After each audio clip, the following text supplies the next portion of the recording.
of your well-being, your functioning are affected by your hearing. Here in Hamden, the Hearing Balance and Speech Center effectively has been helping people with issues of tinnitus, the ringing in the ear, also hearing aids, balance and how that relates to hearing. It's great to see him back here, joining us here for this half hour of this program, sponsoring this month with the Hamden Chamber of Commerce, the Hearing Balance and Speech Center, Dr. Natan Bauman, who's back with us. Doc, it's great to see you again. Well, it's good to see you. Also great. Thanks for having me on your show. Welcome. And we just mentioned hearing, balance, speech. They're connected.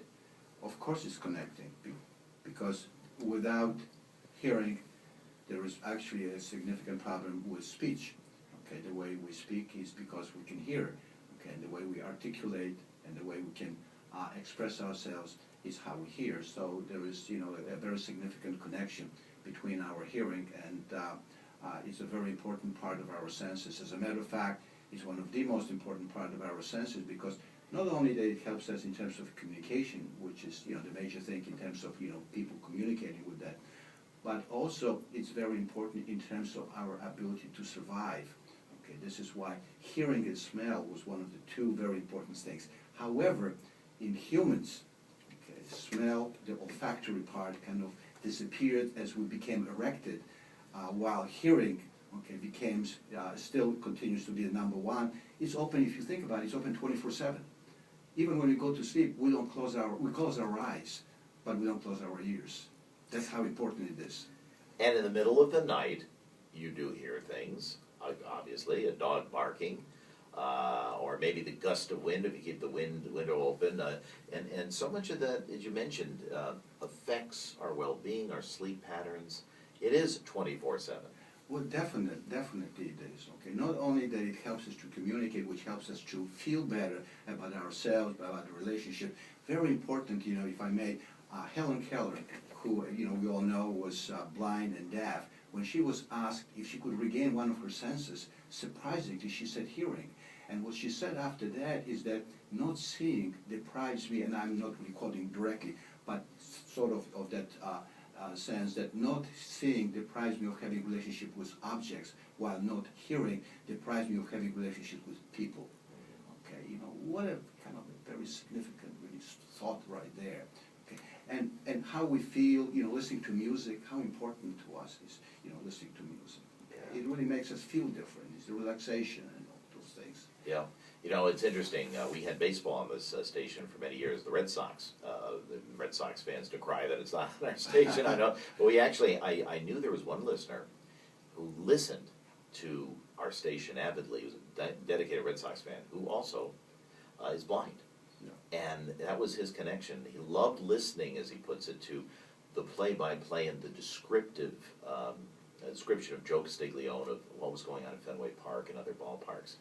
Somebody describing something to you, it's almost as if you can have it come alive if you are sitting and listening.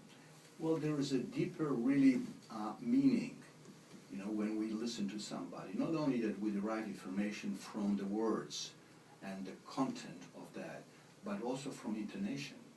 Okay, we can almost see things by just listening to it and the way things are said. Whether we can almost feel if it's sad, if it's happy.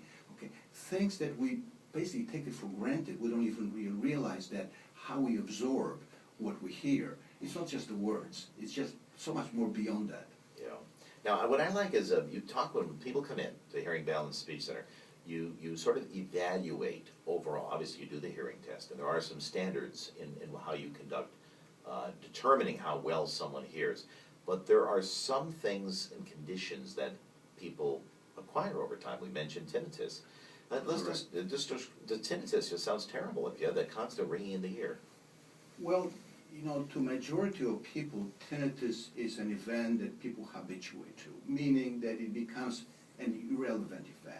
And if it's irrelevant, we don't pay attention to it. It's sort of like, one sitting in a chair, and how much are we aware of the fact that we're sitting in a chair? It's only when you really draw your attention to it. But there's no reason to draw our attention to it.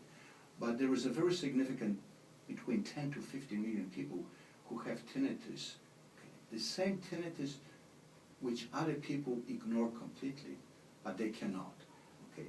for whatever reason, there's a part in the brain that perceives that as being so relevant that it continuously, 24/7, draws their attention to this event. So if you can imagine, if you had anything, okay, even if it was something very pleasant, but you had to really pay attention, you had to, the word here is that you had to pay attention to it 24/7, eventually, it gets on your nerve, okay, and it becomes an event that you want to get rid of. And the more you want to get rid of, the more you hear it. Okay? It's a vicious circle. How do you treat tinnitus? I mean, how do you actually, if something is ringing in your ear, you have that going on all the time, Yes. or the tubes that connect, obviously, breathing, mouth, and ear, how do you work with that area of the body so that you know that you're ridding someone of that kind of complication? Well, I established a tinnitus treatment program, okay, that actually I teach all across the country and other countries too, how other professional people, how to treat those people who have tinnitus. Okay, so there are two aspects to treating people who have tinnitus. One is what I refer to as hardware. Okay, hardware refers basically to having a device which allows to diminish how people evaluate the amount of tinnitus. So it's sort of like reducing your awareness of the sound. Okay, so that's one part. The other part is what I refer to as software. Software is basically trying to retrain somebody's thoughts, somebody's reaction to that event. Okay, and that's a process. There are some counseling sessions, okay, and it takes anywhere between 6 to maybe 24 months sometimes, okay, to be able to change that. But it's definitely fixable. It's not something that people have to live with. And one of the very interesting things about tinnitus is that a lot of people who have tinnitus also have a hearing problem, and hearing loss.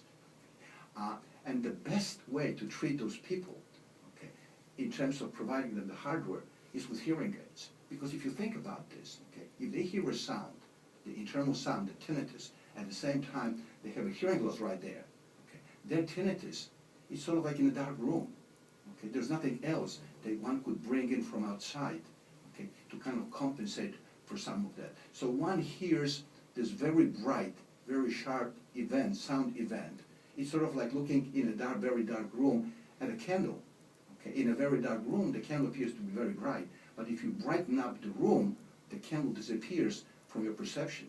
So the way we can change that auditory perception, okay, is to brighten up the auditory room. And the way we brighten up the auditory room is with the use of hearing aids. So hearing aids actually are really very, very, wonderful devices to help people with that. We're going to talk a lot more about that and learn about this treatment, because I know there are people who are listening, maybe compromised as they're listening to this program. Want to learn a little bit more about it. 25 years here in business, amazing. And this is, we should mention too, the month of May, Better Hearing Month, and there'll be a lot of educational seminars we'll tell you about too in some of these seminars, and we'll talk about some patients who just kind of walk in and learn a little bit more when they come into your building too. So our guest here and the sponsor for this entire month here is Dr. Natan Bauman, and of course it's Hearing Balance and Speech Center here in Hamden. Their website, hearingbalance.com. If you want to go on, then go on there online and look at it as we talk a little bit more in just a few minutes. We'll talk about some other issues related to balance and speech and hearing as well. Right here, WQUN, don't go away.